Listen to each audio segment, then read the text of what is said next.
Breaking news, Hannah Kobayashi is back. Apparently she crossed back into American territory without her aunt at her side.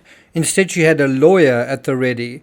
I think it was inevitable that if she did return, the cops would want a word with her. I got nightmares in my head, I fear thoughts build up until I can't feel. My mind fills up into a creature, and it haunts me somewhere much deeper.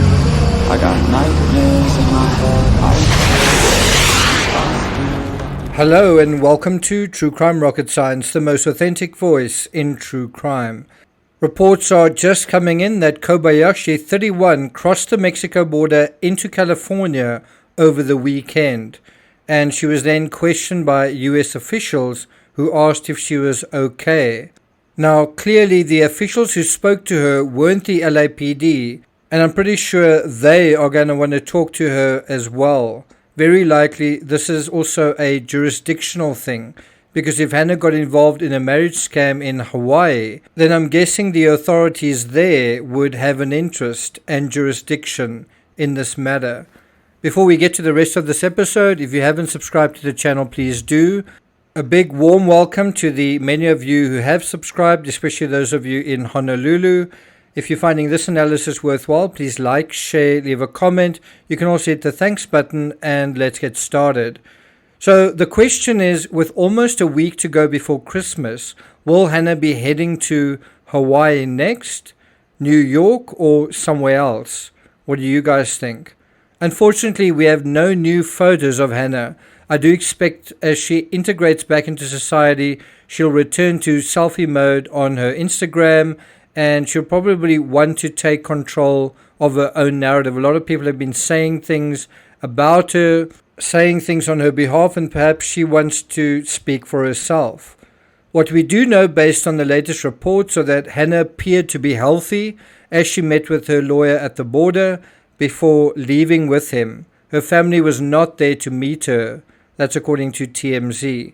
Now, I do want to deal with one further thing. I never believed Hannah was a victim of trafficking, did you? I think scare tubers seem to gravitate to this, when people disappear. Just as when small children disappear, they think the random neighborhood pedophile is involved, when strange abductions are actually very rare. And family members being involved in the murders and crimes against small children are far more common statistically. In this case, and I don't think one can really call it a foul play case, but there does seem to be a legal aspect to it.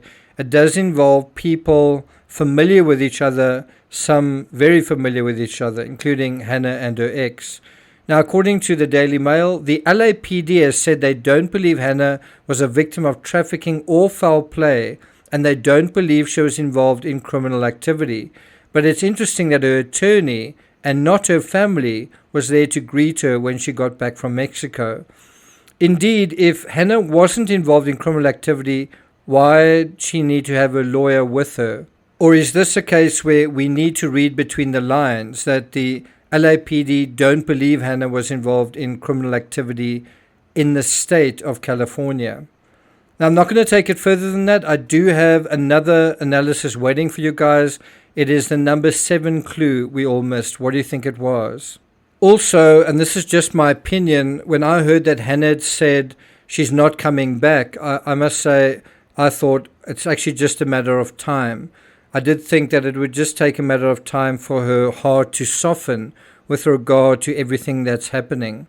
The one thing that I am surprised with is that it didn't take very long. I think I was suspecting that she might return in early January after all the festive season festivities were over. I do wonder whether the whole situation with her father Ryan has been kind of put on hold. For example, a funeral, if that is the case, and they were waiting for Hannah to kind of get back to them, you can kind of imagine that Hannah would have felt pressure to return and pay her respects. So one does wonder whether we will be hearing from Hannah firsthand in person and what she'll have to say. Thank you for listening, and I'll see you guys next time.